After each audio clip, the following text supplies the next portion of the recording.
வாடா ஐயா, நான் பெத்த மாணிக்கம். உனக்குன்னு ஒரு நல்ல சம்பந்தத்தை தேடி பண்ணி வச்சேன் பாரு. எல்லாம் என் தலை எழுத்துறா.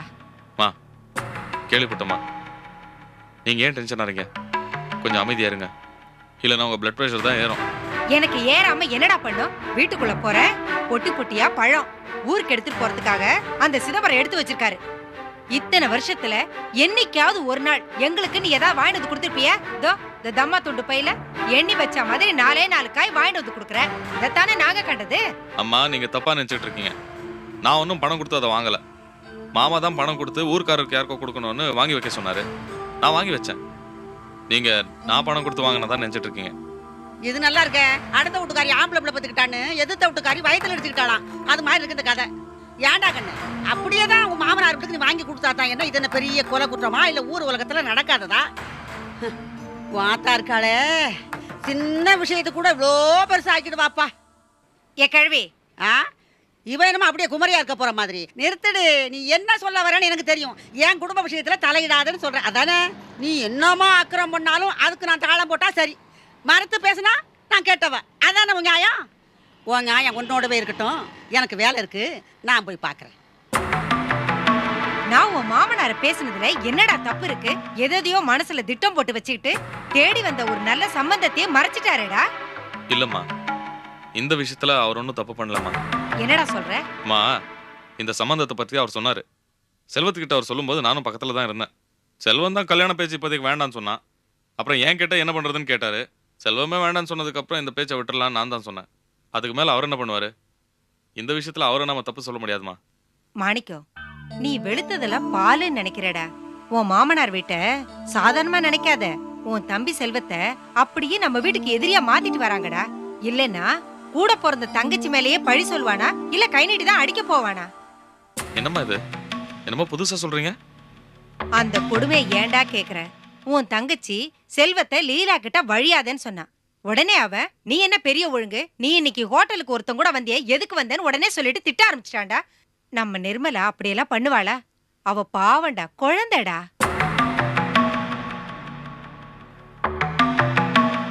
நிர்மலாவை பார்த்தானா, ஆனா கூட வந்தவன பாக்கலையா. ஆனா இவ ஆம்பளை கூட வந்தான்னு சொல்றான். இதெல்லாம் என்னடா கதை? நான் அவனை திட்டி வெளியே போடான்னு சொல்லிட்டேன். அப்போ போனவன் தான் இன்னும் வீட்டுக்கு வரல. எங்க போய் தொலைஞ்சானோ யாருக்கு தெரியும்? நிர்மலா, கொஞ்சம் வா.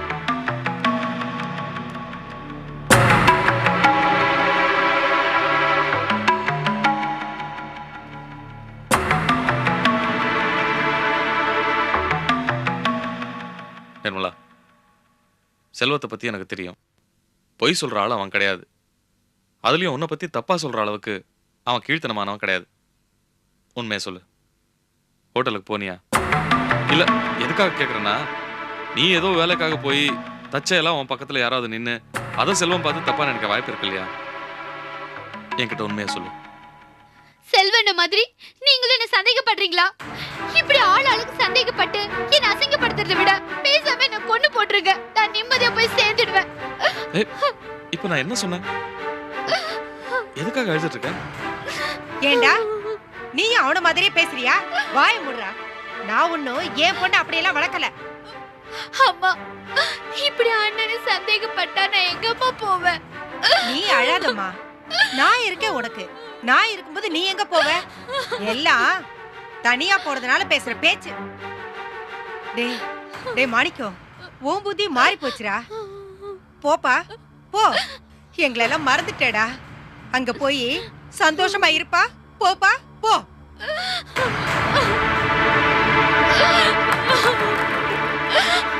கூட போறது தங்கச்சியே சந்தேகப்படுறானுங்களே.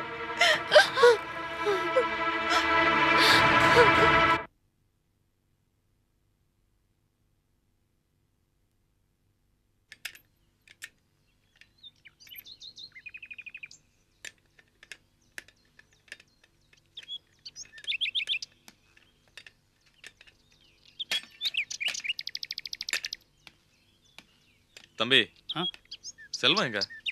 அதான் அங்க இருக்காரு.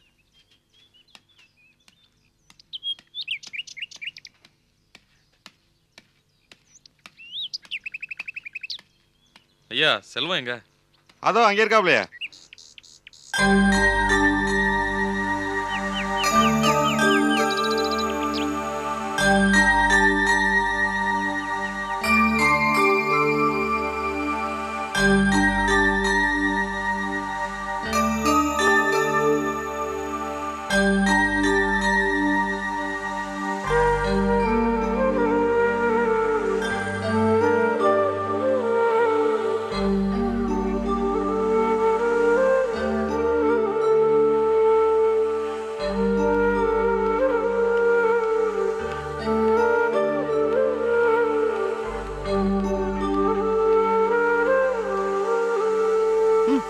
வாங்கண்ணே, என்ன இந்த நேரத்துல உட்காருங்க. டேய் சேர் கொண்டாடு. ஏய் என்னடா இதெல்லாம்? எது பெரிய 5 ஸ்டார் ஹோட்டல் சாப்பாடா? சாதாரண டீயும் பண்ணும் ஏழைகளின் தேசிய உணவு சாப்பிட்றீங்களா? ஏய் சாப்பிட வேண்டிய நேரத்தில் ஒழுங்கா சாப்பாடு சாப்பிடாம என்னடா இது டீ பண்ணலாம் சாப்பிட்டுட்டு இருக்க? என்னைக்கா ஒரு நாள் தானே டெய்லியா சாப்பிட்றோம். நீ இப்படி சாப்பிடாம வேலை செய்யறது பார்க்கும்போது மனசுக்கு ரொம்ப கஷ்டமா இருக்குடா. என்னண்ணே நீங்க படாத கஷ்டமா நான் பட்டுட்டேன்? அப்ப இல்ல நான் சாப்பிடல, இப்ப அந்த நிலைமையில இருக்கும். என்னடா இதெல்லாம்? அம்மா கிட்ட கோச்சுக்கிட்டு வீட்டை விட்டு வந்து இது பாருங்கண்ணே, உங்களுக்கு என்னை பத்தி தெரியும்ல. தெரியும், போய் சொல்ல மாட்டேன். உங்களுக்கு தெரியுது, அம்மாவுக்கு புரியணும்ல.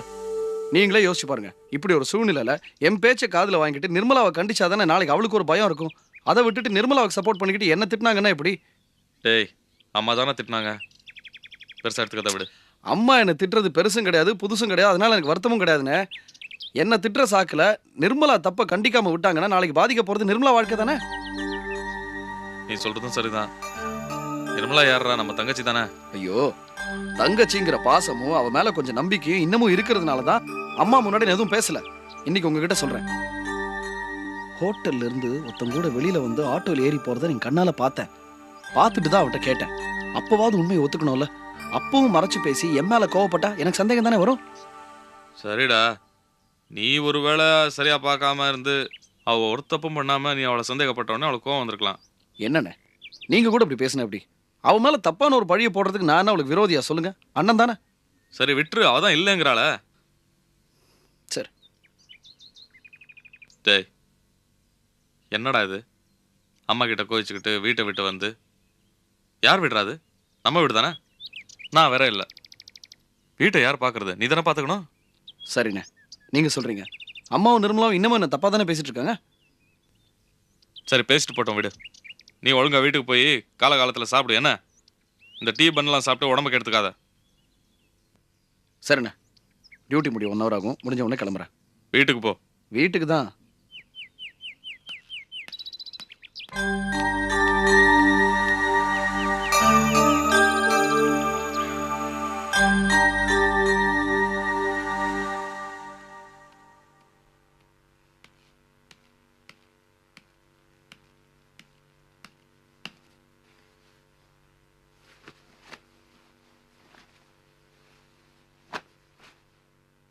அண்ணி, நடந்த விஷயம்லாம் கேள்விப்பட்டேன். அம்மா பேசுனது ரொம்ப தப்பு தான் அண்ணி. நான் அதுக்காக மன்னிப்பு கேட்டுக்கிறேன். என்ன செல்வம் இது? நமக்குள்ள எதுக்கு மன்னிப்பு அதுதான் பெரிய பெரிய வார்த்தையெல்லாம்? அப்படி இல்லை நீ. அம்மா பேசின வார்த்தையெல்லாம் கேட்டுட்டு கண்டுக்காம இருக்க முடியல, மனசு கேட்கல, அதான் வந்தேன். பேசின வார்த்தையெல்லாம் பேசினது தானே செல்வம், அதை திருப்பி வாங்க முடியாதே.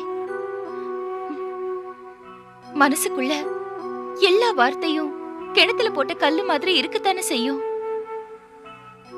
என்ன செய்யறது நீ? நடந்த சம்பவத்துக்கு ஒன்னே ஒண்ணு வேணா பண்ணலாம். அத்தையோட மனசு புரிஞ்சு போச்சு. அவங்க எதை மனசுல வச்சுக்கிட்டு இப்படி கண்டபடிலாம் பேசினாங்களோ அதை வேண்டான்னு விட்டு ஒதுக்குறதா நல்லது. எதுக்கு தேவையில்லாத எண்ணங்களை எல்லாம் மனசுல வச்சுக்கிட்டு? அது எப்படியா நீ? அவங்க தான் ஏதோ யோசனை இல்லாம கோவத்துல பேசுறாங்கன்னா அதுக்காக நம்மளோட நியாயமான உணர்வுகளை விட்டு கொடுக்க முடியுமா? நம்ம நினைப்புல தப்பு இல்லைன்னு நமக்கு தோணலாம், அப்படிதான் தோணும். ஆனா அத மத்தவங்க, குறிப்பா வீட்ல இருக்கிற பெரியவங்க அதை ஒத்துக்க வேண்டாமா? பெரியவங்களை ஒதுக்கிட்டு நம்மளால இருந்துட முடியுமா? இல்ல நீ, உங்கள மாதிரி என்னால எல்லாத்தையும் பொறுத்துக்க முடியாது. இருக்கட்டும், அதுக்காக எடுத்தேன் கவுத்தேன்னு எல்லாத்தையும் பண்ணிட முடியாது செல்வம். இதுல பூடகமா பேசுறதுக்கு இனிமேல் ஒண்ணும் இல்ல நீ. நேரடியாவே சொல்றேன், நான் லீலாவை தான் கல்யாணம் பண்ணிக்க போறேன்.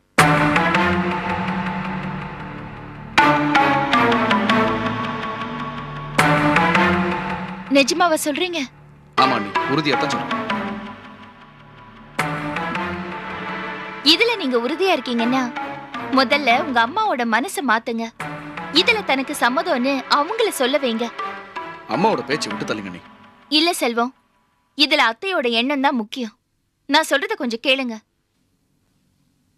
உங்களுக்கும் லீலாக்கும் மனசு பிடிச்சு போச்சு. ஆனா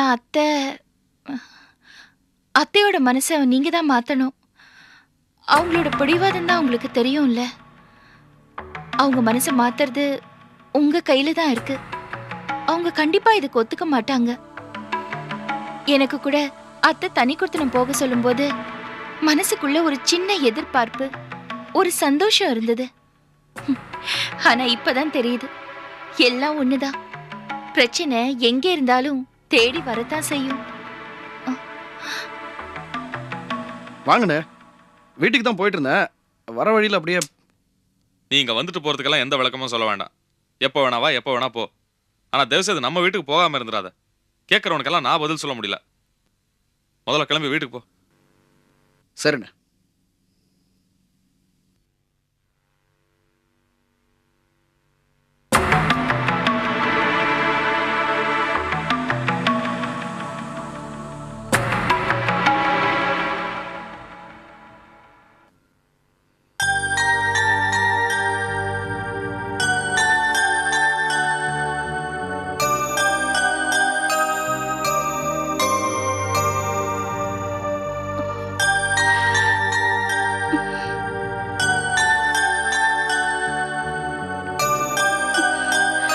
தானோ, என்ன ஒரு மாதிரியா இருக்க? உடம்பு சரியில்லையா? ஒன்றும் இல்லை மாமா, 5-6 நாளா கை கால்லாம் குடையுது. வயிறு வேற ஒரு பக்கம் வலிக்குது. எந்த வேலையும் செய்ய முடியல. என்கிட்ட சொல்லவே இல்லையே. வலி போயிடும் நினைச்சு ஒன்றும் சொல்லல மாமா. நம்ம டாக்டர்கிட்ட காட்டினியா? டாக்டர்கிட்ட போனேன். நல்லா பிடிச்சு திட்டினாங்க. ஏன் ஏற்கனவே எழுதி கொடுத்த டெஸ்ட் எல்லாம் எடுக்கலன்னு. அப்போவே எடுக்க வேண்டியது எடுக்க முடியாம போச்சு. டெஸ்ட் எல்லாம் எடுத்தாதான் என்ன பொசிஷன் தெளிவா சொல்ல முடியும்னு சொல்லிட்டாங்க மாமா.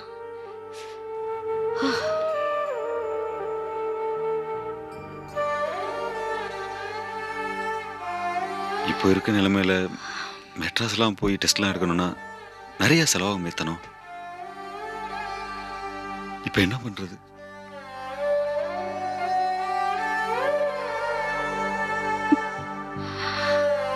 இந்த மாதிரி முக்கியமான விஷயங்களுக்கெல்லாம் கூட பணம் செலவு பண்ண முடியாத அளவுக்கு பக்கம் இல்லாம போயிட்டது. எனக்கெல்லாம் எதுக்கு குழந்தை?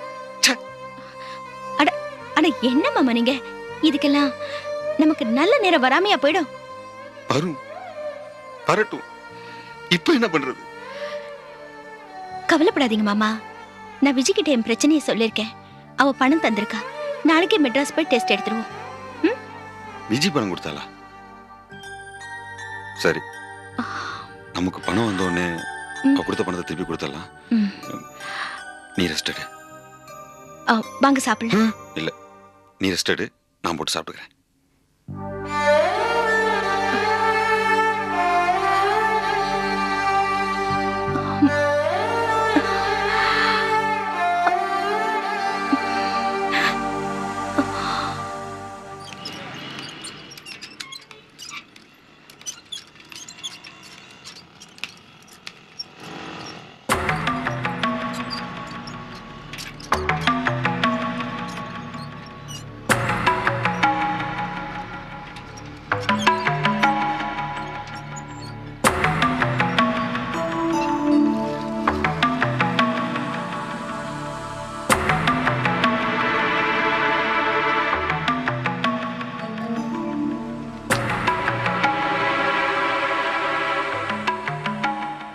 என்ன மேடம், இன்னும் மேல கோவம் போலையா? இதை பாரு நிர்மலா, காதலிக்கிறதே தப்புன்னு சொல்ற ஜெனரேஷனை சேர்ந்தவன் நான் இல்ல. உன்னை விட 1-2 வயசு தானே பெரியவன். நீ ஏன் என்னை பார்த்து பயப்படணும்? ஒரு ஃப்ரெண்டு மாதிரி நினைச்சு என்கிட்ட பேசலாம்ல. ஏன் அப்படி யோசிக்க மாட்டேங்கிற? அனாவசியமா எதுக்காக என்னை பார்த்து மிரளணும், பொய் சொல்லணும்? சொல்லு. லவ் பண்ற எல்லாருமே பொதுவா அதை மறைக்க தான் செய்வாங்க. அது இயற்கை. என்னால் அதை புரிஞ்சுக்க முடியும் நிர்மலா. இப்போ நீ என்ன சொல்ல வர? பொறு, ஏன் அவசரப்படுற? நான் ஒன்றும் உன்னை திட்டவோ குறைசலவோ போறதில்ல. முதலாவது ஒன்று தெரிஞ்சுக்கணுங்களா, நான் உனக்கு விரோதி இல்லை, அதே சமயம் நான் முட்டாளும் இல்லை. ஒன்று அன்னைக்கு நான் ஒரு பையனோட பார்த்தது உண்மை. ஆனால் அதுக்கப்புறமா அது சம்பந்தமா நம்ம பேசுனதெல்லாம் தயவு செஞ்சு மறந்துடு. ஏதோ நீயும் கோவத்தில் பேசிட்டேன், நானும் கோவத்தில் பேசிட்டேன், நாம் அதை விட்டுருவோம். இப்போ சொல்லு, விஷயம் தெரிஞ்சு நான் கேட்கும் போதும் நீ மறைச்சேன்னா ஏதோ அதில் தப்பு இருக்கிற மாதிரி எனக்கு படுது இல்லையா? ப்ளீஸ் மறைக்காம என்கிட்ட உண்மையை சொல்லு. உன் லைஃப் கெட்டு போடக்கூடாதுங்கிற ஒரே அக்கறையில் தானே நான் கேட்குறேன். என் மேல உனக்கு ரொம்ப தான் அக்கறை. அதெல்லாம் ஒண்ணும் வேண்டாம். என் விஷயத்துல நீ தலையிடாத. என்ன நிர்மலா அது? உனக்கு என்ன பைத்தியம் பிடிச்சிருக்கா? நான் இவ்வளவு தூரம் பொறுமையா கேட்கறேன், எதுக்கா இப்படி கத்துற? என்ன அசிங்கப்படுத்தணும்னு நினைக்கிறியா? என் மேல யாரும் அக்கறை காட்ட சொன்னா? யாரை ஏமாத்ததுக்காக இப்படி வேஷம் போடுற? ஏய் நிறுத்துறி. இப்ப நான் உன்னை என்ன சொல்லிட்டேன்னு இந்த பேச்சு பேசுற? இது பார், நான் தான் ஒண்ணுல சொல்லிட்டேன்ல, திரும்ப திரும்ப எதுக்கு என் உயிர் எடுக்கிற? என்ன சத்தம்? இது பாருமா, வந்ததுல இருந்து திட்டிக்கிட்டே இருக்கு. யாரு? நான் திட்டுனா? இவன். டேய், எதுக்கும் ஒரு அளவு இருக்கு. வரும்போதே பிரச்சனையோட தான் வருவியா? நான்? உள்ள நுழைஞ்சதும் நுழையாதுமா அவளை சண்டை கிழித்துட்டு இருக்க? உன் மனசுல என்னடா நினைச்சிட்டு இருக்க? என் பொண்ணு நிம்மதியா இருக்கிறது உனக்கு பிடிக்கலையா? என்னம்மா நீ? அவதான் அப்படி பேசுறானா, நீ அவ கூட சேர்ந்துக்கிட்டு என்ன நடந்துச்சுன்னு தெரியாம நீ கண்மூடித்தனமா சப்போர்ட் பண்ணிக்கிட்டு இருக்கிற அவளுக்கு. எனக்கு என்னமா, அவ விஷயத்துல நான் இனிமேல் தலையிட மாட்டேன். ஆனா ஒன்னு சொல்றேன், இதனால அவ வாழ்க்கையில ஏதாவது ஒரு பிரச்சனைனா அதுக்கு நீயும் அவளும் மட்டும்தான் பொறுப்பு. இனி இதை பத்தி அவகிட்ட நான் பேசினேன்னா என்ன செருப்பால் அடி.